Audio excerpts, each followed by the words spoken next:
Hello everybody, Irina is here and these are English stories with Irina. Today's story is called Voodoo. Do you know what voodoo is?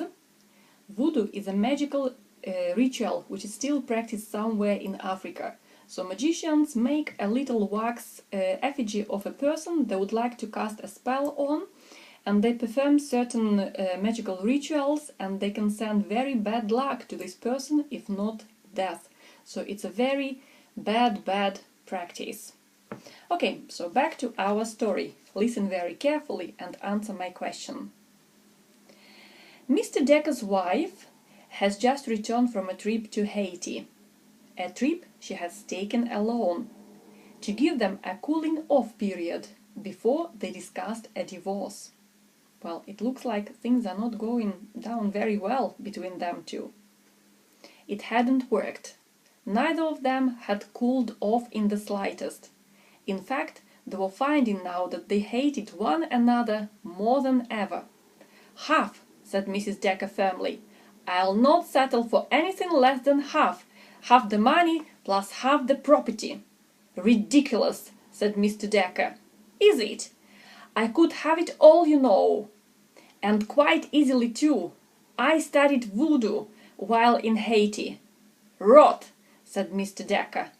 "It isn't, and you should be glad that I'm a good woman, for I could kill you quite easily if I wished. I would then have all the money and all the real estate, and without any fear of the consequences. A death accomplished by voodoo cannot be distinguished from death but by heart failure." "Rubbish," said Mr. Decker.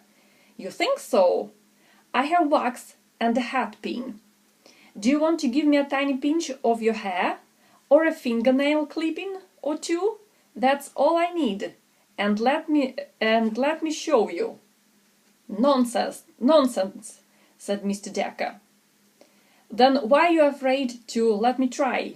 Since I know it works, I'll make you a proposition.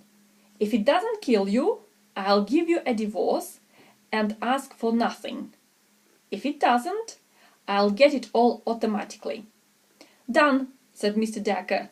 "Get your wax and hat pin." He glanced at his fingernails. "Pretty short. I'll give you a bit of hair." When he came back with a few short strands of hair in the lid of the aspirin tin, Mrs. Decker had already started softening the wax. She kneaded the hair into it, then shaped it into the rough effigy of a human being. "You'll be sorry," she said, and thrust the hat pin into the chest of the wax figure. Mr. Decker was surprised, but he was more pleased than sorry. He had not believed in voodoo, but being a cautious man, he never took chances. Besides, it had always irritated him that his wife so seldom cleaned her hairbrush. Now then, guys, what happened to Mrs. Decker? Drop me a comment below. Thank you for listening. Bye-bye.